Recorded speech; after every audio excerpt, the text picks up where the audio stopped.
Euforia pemilihan kepala daerah telah usai dan kepala daerah yang baru telah dilantik pada tanggal 20 Februari 2025 yang lalu. Demikian juga rasa senang setelah dilantik dan retret telah berlalu. Kini tinggal bekerja cerdas untuk mengabdi pada rakyat. Apalagi sudah tidak ada lagi hak istimewa, privilege, akibat adanya efisiensi APBN dan APBD sesusi Impres nomor 1 tahun 2025.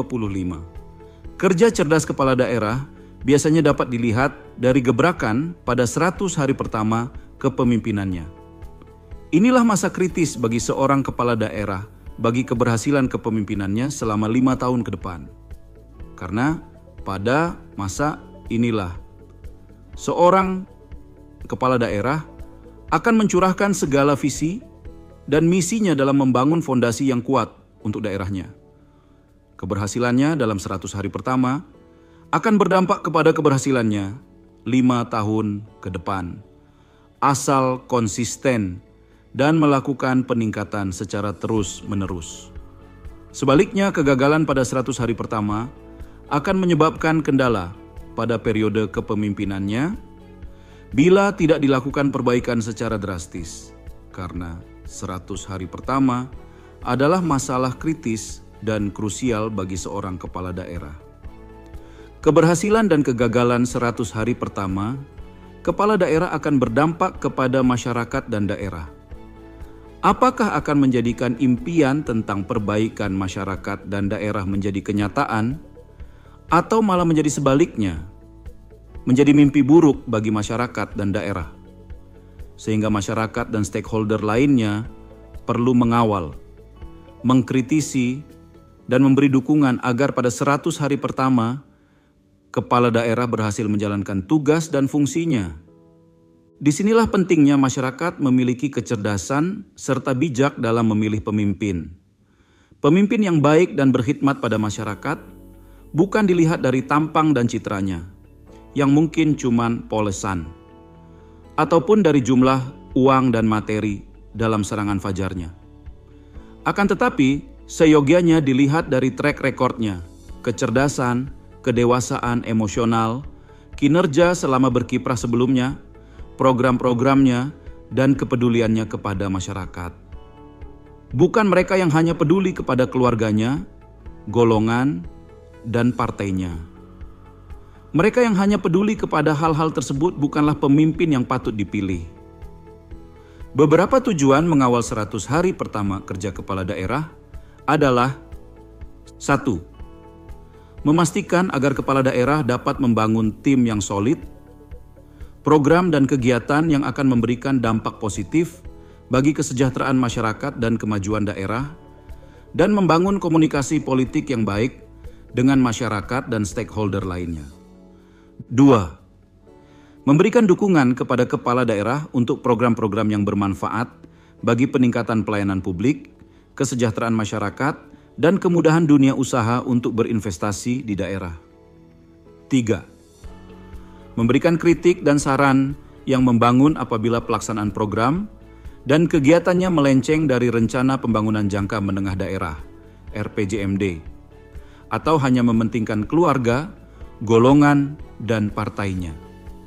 Sebagai orang yang beragama, tentunya kritik harus disampaikan dengan santun, agar pesannya dapat diterima oleh yang dikritik. Sebaliknya bagi yang dikritik, apapun masukannya harus diterima dengan lapang dada dan jangan menjadi orang yang tipis telinga. Masyarakat dan stakeholder lainnya dapat menyampaikan kritik dan saran melalui berbagai saluran. Antara lain melalui media yang disediakan pemerintah, melalui media sosial seperti WA, X, TikTok, Instagram, YouTube, dan media sosial lainnya, dan melalui media massa baik yang cetak maupun media lainnya. Bagi kepala daerah, dalam rangka menampung kritik dan saran tersebut, perlu menyediakan saluran media khusus, menunjuk tim yang khusus menangani hal tersebut, dan perlu beberapa duta yang dapatkan berkomunikasi politik dengan baik, agar dapat mengkomunikasikan program dan kegiatan yang dilaksanakan. sehingga akan mendapatkan simpati dan dukungan dari masyarakat. Pada 100 hari pertama kerja kepala daerah, agar mengena di hati masyarakat, maka sebaiknya program dan kegiatan yang dilaksanakan bersifat populis dan merupakan penanggulangan permasalahan utama pada masyarakat di daerah tersebut. Namun di hampir seluruh belahan Indonesia memiliki permasalahan umum yang hampir sama, sehingga sebaiknya program dan kegiatan yang dilaksanakan difokuskan untuk menanggulangi permasalahan utama tersebut. Berdasarkan hal tersebut, maka beberapa program dan kegiatan yang dilaksanakan dalam 100 hari pertama sebagai berikut. 1. Penanggulangan kemiskinan. Kegiatan penanggulangan kemiskinan bukan BSGI bagi bantuan saja, karena sejatinya bagi-bagi bantuan itu hanya untuk masyarakat miskin sementara transgender poverty. Untuk kemiskinan kronis atau ekstrim, chronic or extreme poverty, tidak cukup hanya dengan bagi-bagi bantuan, namun mereka harus juga diangkat dari kubangan kemiskinan dengan memberikan kerja yang layak, decent work, dan pendidikan dan pelatihan bagi anak-anaknya. Hal ini berimplikasi kepada bagaimana kepala daerah menarik investasi dan juga mempersiapkan masyarakatnya melalui pendidikan dan pelatihan agar rakyat dapat memperoleh pekerjaan layak dengan adanya investasi tersebut. Namun yang terjadi di Indonesia selama ini, pemerintah daerah mencoba menarik investasi, namun lupa menyiapkan masyarakatnya agar dapat mendapatkan kerja yang layak dengan adanya investasi tersebut. Kelalaian pemerintah menyiapkan kompetensi masyarakat lokal mengakibatkan masyarakat lokal hanya sebagai pegawai rendahan seperti OB, security dan supir. Peningkatan investasi akan meningkatkan penyerapan tenaga kerja lokal sehingga masyarakat akan sejahtera dan daerah menjadi maju dan modern. Selain itu, daerah akan berkontribusi dalam peningkatan laju pertumbuhan ekonomi nasional yang dicanangkan Presiden Prabowo sebesar 8%. 2. Peningkatan pelayanan publik. Peningkatan pelayanan publik ini akan dirasakan secara langsung oleh masyarakat, sehingga ini dapat dijadikan program unggulan pada 100 hari pertama. Pelayanan publik dimulai dengan hal-hal sederhana, seperti kemudahan memperoleh KTP, kemudahan pelayanan perizinan berusaha, sampai bagaimana masyarakat dapat berpartisipasi aktif dalam perencanaan, penganggaran pelaksanaan, evaluasi, dan monitoring pembangunan daerah melalui e-planning, e-budgeting, atau media lainnya. Keberhasilan dalam peningkatan pelayanan publik tentu akan memperoleh kredit poin tersendiri dari masyarakat dan STSK holder lainnya. 3. Pembangunan infrastruktur cerdas. Untuk mendukung pelayanan publik yang baik, diperlukan ketersediaan infrastruktur cerdas. Infrastruktur cerdas merupakan kombinasi antara infrastruktur konvensional seperti jalan, jembatan, pelabuhan, bandara, air bersih, energi, telekomunikasi, dan infrastruktur digital seperti internet dan big data. Semakin baik ketersediaan infrastruktur tersebut, maka makin baik dalam mendukung pelayanan publik yang berkualitas. 4. Peningkatan kapasitas sumber daya manusia. Peningkatan kapasitas dan kapabilitas sumber daya manusia merupakan suatu keniscayaan bagi kemajuan suatu daerah. Biaya pembangunan sumber daya manusia ini jangan dianggap sebagai sunk cost, tapi sebagai biaya investasi daerah.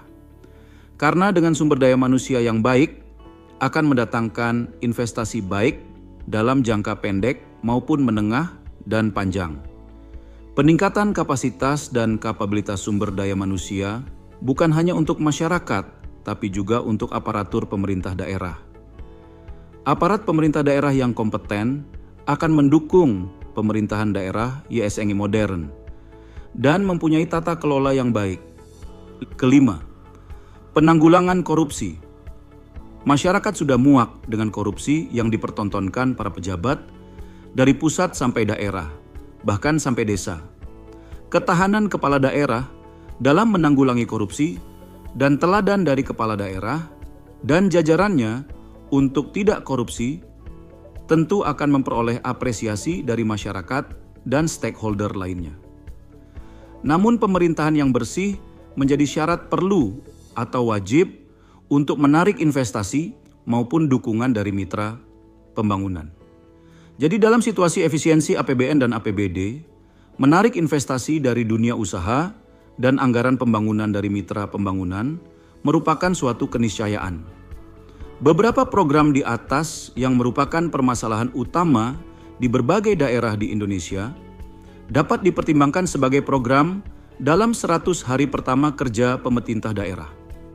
Prioritas program tentunya disesuaikan dengan permasalahan utama yang dihadapi oleh daerah. Tantangan yang dihadapi dalam 100 kerja bagi kepala daerah antara lain kesolidan tim dan tim yang aji mumpung, keterbatasan waktu, dan keterbatasan anggaran. Dalam hal ini tentu diperlukan seni dalam memimpin. Pemimpin yang melayani servant leader akan mampu menghadapi permasalahan seperti ini dan mampu memahami dinamika yang terjadi.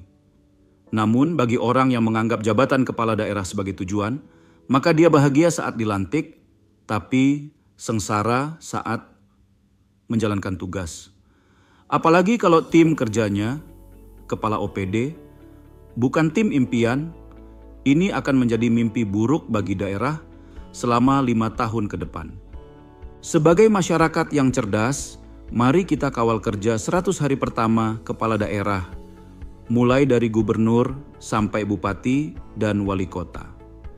Berikan kritikan dan saran yang santun kalau kinerjanya buruk, tapi berikan dukungan dan apresiasi apabila kinerjanya bermanfaat bagi peningkatan kesejahteraan masyarakat dan daerah.